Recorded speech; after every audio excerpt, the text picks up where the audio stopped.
Hello friends, I am Jayashri Jhawar and you are watching Jhawar's Classroom. Class 5th के इस video session में आप सभी का स्वागत है। मेरे प्रीवियस वीडियो में हमने फ्रैक्शंस क्या होते हैं, फ्रैक्शंस के कौन कौन से टाइप होते हैं, लाइक फ्रैक्शंस, अनलाइक फ्रैक्शंस, ये हमने देखे। अनलाइक फ्रैक्शन को लाइक फ्रैक्शन में कैसे कन्वर्ट करना है ये भी हमने सीखा। तो अगर अभी तक आपने वो वीडियोस नहीं देखे होंगे तो सबसे पहले वो देख लीजिए ताकि आपकी सारी बेसिक चीज़ें क्लियर हो जाए और आगे का समझने में भी आपको आसानी हो जाएगी। तो आज हम देखने वाले हैं कंपैरिजन ऑफ फ्रैक्शंस। अगर आपको 2 या 3 फ्रैक्शंस दिए हैं तो उनमें से छोटा फ्रैक्शन कौन सा, बड़ा फ्रैक्शन कौन सा, ये आप कैसा पहचानेंगे, ये मैं आज आपको सिखाऊंगी। ओके, तो आइए शुरू करते हैं। अगर ये एक कैडबरी है, ओके, ये जो एक कैडबरी है इसके मैंने 5 इक्वल पार्ट्स किए। ओके, तो 5 पार्ट में से अगर मैंने किसी को एक पार्ट दिया तो हम कैसे लिखेंगे, 1 आउट ऑफ 5, मतलब 1/5 लिखेंगे उसको, राइट। तो एक कैडबरी के मैंने 5 पार्ट किए, 5 मैंने कहाँ लिखा, डिनोमिनेटर में लिखा। जितने पार्ट्स किए वो मैंने कहाँ लिखा, डिनोमिनेटर में लिखा। और कितना पार्ट आपको दिया, 1 पार्ट आपको दिया, तो वो मैंने न्यूमरेटर में लिखा। ओके, लेकिन आपके फ्रेंड को मैंने 2 पार्ट दिए तो ये क्या हुआ, 2/5 हुआ, राइट। अगर मैंने 3 पार्ट दिए किसी को तो वो क्या रहेगा, वो रहेगा 3/5। तो अब देखिए आपको कितना पार्ट मिला, 1/5, मतलब 5 पार्ट में से एक ही टुकड़ा मिला। ये दूसरे को 2 मिले और तीसरे को 3 मिले, तो कौन सा बड़ा हुआ, सबसे बड़ा कौन सा हुआ, ये 3/5 बड़ा हुआ और 1/5 से 2/5 बड़ा हुआ, राइट। तो देखिए हर एक का डिनोमिनेटर सेम है, हर एक का क्या है, डिनोमिनेटर सेम है, सिर्फ न्यूमरेटर अलग अलग है, 1 2 3। तो जब भी फ्रैक्शंस का डिनोमिनेटर सेम होता है तो जिसका न्यूमरेटर बड़ा होता है वो फ्रैक्शन बड़ा होता है। ओके, तो इसका रूल क्या है, in like fractions the fraction with the greater numerator is the greater fraction. Like fraction, सबका डिनोमिनेटर सेम है, मतलब ये क्या है, लाइक फ्रैक्शन है। तो लाइक फ्रैक्शन में जिसका न्यूमरेटर बड़ा वो फ्रैक्शन बड़ा। ओके, अब दूसरा एग्जांपल लेते हैं। अब सेम 3 कैडबरीज है मेरे पास। ओके, तो 3 कैडबरीज में से मैंने क्या किया, फर्स्ट कैडबरी के सिर्फ 3 ही पार्ट, सेकेंड कैडबरी के मैंने 4 पार्ट, सेकेंड कैडबरी के मैंने 4 पार्ट किए और ये जो थर्ड कैडबरी है उसके मैंने 5 पार्ट्स किए। ये शायद थोड़े छोटे बड़े हुए होंगे लेकिन आप ऐसा इमेजिन कीजिए कि ये सारे इक्वल पार्ट्स है। ओके, तो इसके मैंने 5 इक्वल पार्ट्स किए, इसके 4 इक्वल पार्ट्स किए और इसके 3 इक्वल पार्ट्स किए। अब ये जो कैडबरी है इसके 3 इक्वल पार्ट्स किए तो इसके डिनोमिनेटर में क्या रहेगा, इसके डिनोमिनेटर में 3 रहेगा, राइट। अगर मैंने इस कैडबरी के 2 पार्ट किसी को दिए, इसके कितने पार्ट दिए, 2 पार्ट दिए। ओके, अब इस कैडबरी के भी मैंने 2 पार्ट दिए लेकिन इसके मैंने कितने पार्ट किए थे, इसके 4 पार्ट किए थे लेकिन दिए मैंने कितने, 2 ही दिए, 2/4। ओके, ये इसके मैंने 5 पार्ट किए लेकिन दिए मैंने 2 ही, ये 2 ही पार्ट दिए। तो हर एक का न्यूमरेटर कैसा है, सेम है, लेकिन किसको कैडबरी ज़्यादा मिली, ये फर्स्ट वाले को। जिसके मैंने कम पार्ट किए, कम डिवाइड किया उसको ज़्यादा कैडबरी मिली, राइट। तो ये 2/3 है, ये 2/4 है और ये 2/5 है, तो 2/3 ये सबसे बड़ा होता है। ओके, तो 2/3, 2/4 एंड 2/5, इनमें कौन सा बड़ा रहेगा, 2/3 इज द ग्रेटेस्ट फ्रैक्शन, फिर 2/4 और सबसे छोटा क्या रहेगा, 2/5। अगर आपको जो फ्रैक्शंस दिए हैं उनमें न्यूमरेटर अगर सेम हो तो जिसका डिनोमिनेटर बड़ा रहेगा वो फ्रैक्शन सबसे छोटा होगा। ओके, ये सबसे छोटा, और जिसका डिनोमिनेटर सबसे छोटा है वो सबसे बड़ा होगा। ओके, तो ये बेसिक चीज़ें आप याद रखिए तो आपको कंपेयर करना कभी भी हार्ड नहीं जाएगा। ओके, अब यहाँ न्यूमरेटर सेम है, डिनोमिनेटर सेम है, तो आपको रूल के हिसाब से समझ में आएगा। लेकिन जब आपको अनलाइक फ्रैक्शन दिए जाते हैं, अगर उनका न्यूमरेटर और डिनोमिनेटर कुछ भी सेम नहीं है, तो आपको सबसे पहले उनको लाइक फ्रैक्शन में कन्वर्ट करना पड़ता है और उसके बाद पता चलता है कि कौन सा फ्रैक्शन बड़ा है और कौन सा छोटा है। ओके, ये थी सारी बेसिक चीज़ें जो हमारे प्रॉब्लम सेट 19 के लिए हमको जानना ज़रूरी थी। तो अब हम शुरू करेंगे हमारा प्रॉब्लम सेट 19। तो आइए शुरू करते हैं। प्रॉब्लम सेट 19 में हमारा क्वेश्चन है, write the proper symbol less than, more than और equal to in the box. तो यहाँ जो ये नीचे फ्रैक्शंस दिए हैं, उनमें ये जो खाली बॉक्स है वहाँ पर इनमें से कौन सा सिंबल हमको देना है वो हमको डिसाइड करना है और वो इसमें लिखना है। इसका मीनिंग होता है लेस दैन, मतलब जो छोटा है उसके तरफ ये छोटा पार्ट होता है, जिसके पास ये जो ओपन फेस होता है वो बड़ा होता है। ओके, तो ये लेस दैन, ये मोर दैन और ये इक्वल टू। 3/7 एंड 3/7 दोनों इक्वल ही है, दोनों जगह पर 3/7 लिखा है, तो ये क्या रहेगा, ये इक्वल टू का साइन आएगा यहाँ पर। 3/8 एंड 2/8 तो दोनों का डिनोमिनेटर सेम है, that means these are like fractions.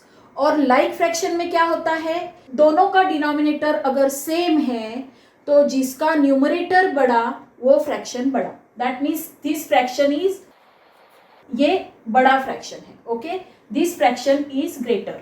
2/11 and 10/11 तो दोनों लाइक फ्रैक्शंस है, दोनों के डिनोमिनेटर सेम है, इसलिए जिसका न्यूमरेटर बड़ा वो फ्रैक्शन बड़ा, that means 10/11 is bigger. Okay, 5/15 and 10/30 ये 5/15 है, ये 10/30 है, दोनों के डिनोमिनेटर अलग अलग है, तो इनको हमको क्या करना पड़ेगा, इक्विवेलेंट फ्रैक्शन में कन्वर्ट करना पड़ेगा। तो 15 को अगर 2 से मल्टीप्लाई करेंगे तो हम यहाँ पर 30 मिल जाएगा हमको।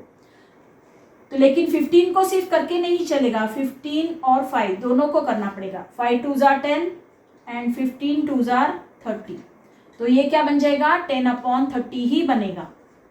तो इसकी वैल्यू क्या है, 10/30 है, तो ये 10/30 और ये भी 10/30, तो दोनों क्या है, दोनों इक्वल है, राइट। तो यहाँ पर क्या आएगा, इक्वल टू का साइन आएगा। तो ये हमने सॉल्व करके देखा और उसके बाद हमने डिसाइड किया। Okay, now next 5/8 and 5/9। अब यहाँ पर डिनोमिनेटर अलग अलग है लेकिन दोनों के न्यूमरेटर सेम है। तो जब भी न्यूमरेटर सेम होते हैं तो क्या कहा था मैंने कि जिसका डिनोमिनेटर बड़ा है वो फ्रैक्शन सबसे छोटा होता है। ओके, तो ये फ्रैक्शन छोटा रहेगा, तो इसका साइन इस तरह से रहेगा, 5/8 is greater than 5/9। Okay, now 4/7 and 4/11 दोनों के न्यूमरेटर सेम है, डिनोमिनेटर अलग अलग है। तो जब न्यूमरेटर सेम है तो जिसका डिनोमिनेटर बड़ा है वो फ्रैक्शन छोटा होगा। ओके, तो this is less and this is greater. 4/7 is greater than 4/11। 10/11 and 10/13 तो दोनों के न्यूमरेटर सेम है, तो जिसका डिनोमिनेटर बड़ा है वो फ्रैक्शन छोटा है। ओके, तो 10/11 is greater than 10/13। Okay, 1/5 and 1/9। 1/5 दोनों के न्यूमरेटर सेम है, तो जिसका डिनोमिनेटर बड़ा है वो छोटा रहेगा, तो ये साइन आएगा। नाउ नेक्स्ट एग्जांपल, अब ये जो 9th एग्जांपल है उसको देखिए, 5/6 एंड 1/8 तो ना इसका न्यूमरेटर सेम है इन दोनों का, ना इन दोनों का डिनोमिनेटर सेम है। तो हमको ये जो 5/6 और 1/8 है इनको लाइक फ्रैक्शन में कन्वर्ट करना पड़ेगा। ओके, तो दोनों का कॉमन मल्टीपल कौन सा है ये पहले देखिए, 6 4 जार 24 एंड 8 3 जार 24, तो दोनों के टेबल में 24 ये नंबर आता है, तो 24 is the common multiple. 24 is the common multiple of 6 and 8, right. तो 5/6 को हम क्या करेंगे, 5/6 इज इक्वल टू 6 4 ज़ा 24 आता है, तो ऊपर और नीचे 4 से मल्टीप्लाई करेंगे तो क्या आ जाएगा 5 4 ज़ा 20 अपॉन 6 4 ज़ा 24, राइट। और 1/8 को हम क्या करेंगे 1/8, 8 3 ज़ा 24 आता है, तो ये क्या आ जाएगा 1 3 ज़ा 3 एंड 8 3 ज़ा 24, तो ये 3/24 आया है और ये 20/24 आया है। तो अब देखिए दोनों के डिनोमिनेटर सेम है, तो हम यहाँ पर लिखते हैं 20/24, यहाँ बॉक्स देंगे और यहाँ लिखेंगे 3/24। ओके, तो अब कौन सा फ्रैक्शन बड़ा है 20/24 बड़ा है। ओके, तो ये बड़ा है, that means 5/6 is greater than 1/8, right. तो इस तरह से यहाँ पर हमको आंसर नहीं देना है, एक्चुअल हमारा आंसर यहाँ पर ही हमको लिखना है। ओके, नाउ नेक्स्ट 5/12 और 1/6, यहाँ भी डिनोमिनेटर अलग अलग है, तो दोनों के कॉमन मल्टीपल कौन सा आता है 12 आता है, 12 1 ज़ा 12 और 6 2 ज़ा 12, दोनों के टेबल में 12 आता है, तो 12 इज द कॉमन मल्टीपल।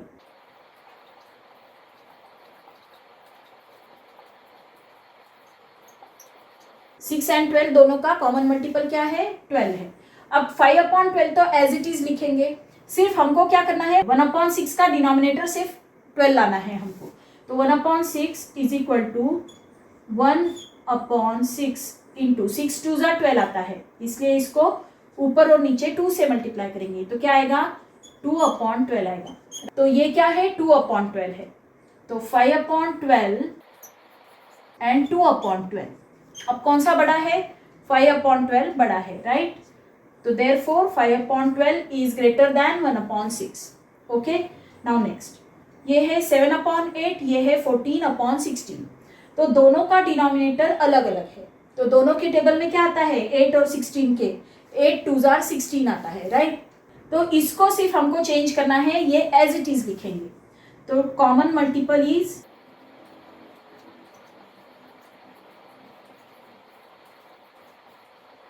दोनों का कॉमन मल्टीपल क्या है 16 है, तो इसको चेंज करना है हमको, ये एज इट इज लिखना है 7/8 इज इक्वल टू 7 इंटू 8 2 ज़ा 16 आता है, देयरफॉर यहाँ ऊपर और नीचे 2 से मल्टीप्लाई करेंगे तो ये क्या आता है 14/16, तो ये 14/16 है, ये भी 14/16 है, देयरफॉर दोनों क्या है इक्वल है, right. 7/8 and 14/16 are equal. Okay, now next 4/9 and 4/9, तो ये दोनों भी इक्वल है। 5/18 एंड 1/9, दोनों के डिनोमिनेटर अलग अलग है, दोनों का कॉमन मल्टीपल क्या रहेगा 18 1 ज़ा 18 एंड 9 2 ज़ा 18, मतलब दोनों के टेबल में 18 आता है, that means 18 is the common multiple of 9 and 18, तो हमको दोनों का डिनोमिनेटर 18 करना है, तो 5/18 यहाँ तो 18 ऑलरेडी है, तो सिर्फ इसको हमको ऊपर और नीचे 2 से मल्टीप्लाई करना है।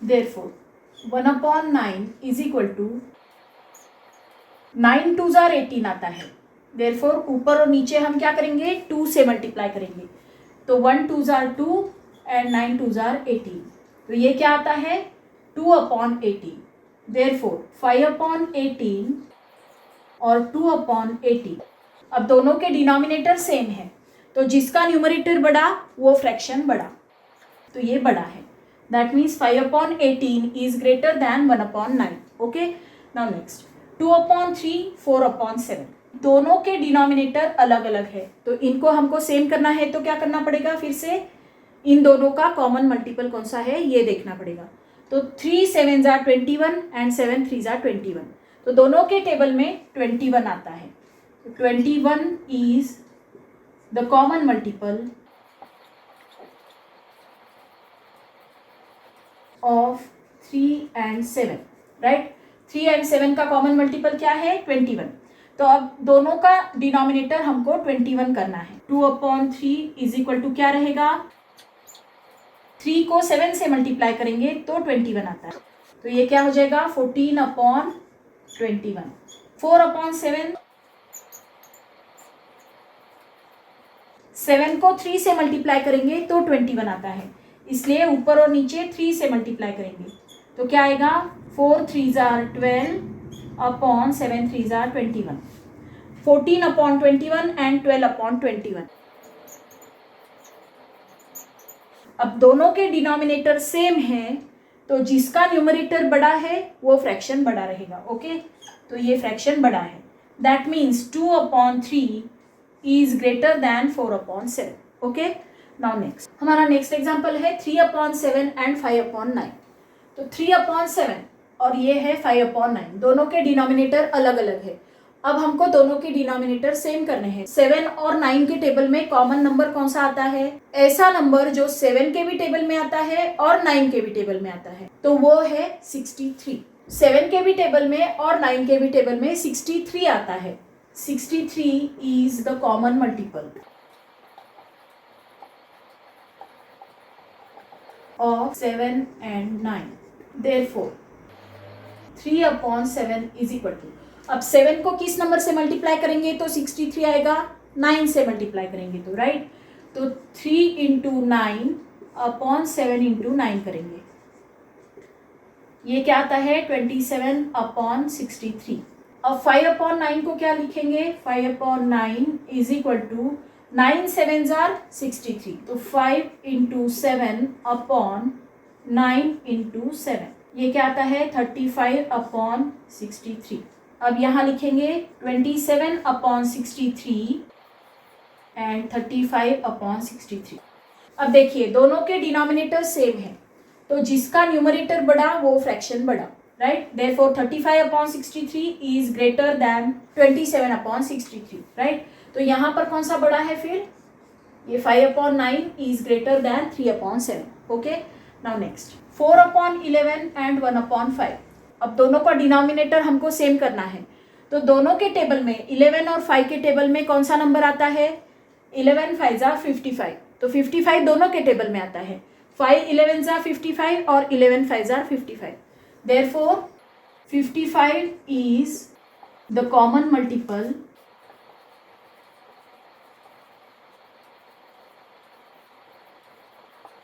Is the common multiple of 11 and 5। Okay, तो 4 अपॉन 11 को क्या करेंगे, 4 अपॉन 11 इज इक्वल टू 11 5 जा 55 आता है, इसलिए ऊपर और नीचे 5 से मल्टीप्लाई करेंगे तो ये क्या आता है 4 5 जा 20 और 11 5 जा 55। 1 अपॉन 5 को क्या करेंगे, 1 अपॉन 5 इज इक्वल टू ऊपर और नीचे 11 से मल्टीप्लाई करेंगे, 11 5 जा 55 आता है, इसलिए 1 इंटू 11 अपॉन 5 इंटू 11, तो ये क्या आता है 11 अपॉन 55, तो ये बना 20 अपॉन 55 और ये बना 11 अपॉन 55, तो 20 अपॉन 55 एंड 11 अपॉन 55। अब कौन सा बड़ा है, दोनों के डिनोमिनेटर सेम है, जिनका न्यूमरेटर बड़ा वो फ्रैक्शन बड़ा, that means 20 upon 55 is greater than 11 upon 55। Therefore 4 upon 11 is greater than 1 upon 5, तो इसको 4 upon 11 is greater than 1 upon 5 ऐसे लिखेंगे। तो ये था हमारा प्रॉब्लम सेट 19। आई होप ये प्रॉब्लम सेट आपको अच्छे से समझ में आया होगा। अगर आया है तो इस वीडियो को लाइक कीजिए, अपने फ्रेंड्स के साथ शेयर कीजिए और मेरे चैनल को सब्सक्राइब कीजिए और बेल आइकन को ज़रूर प्रेस कीजिए ताकि मेरे सभी वीडियोज़ के नोटिफिकेशन आपको मिलते रहे। Thank you for watching.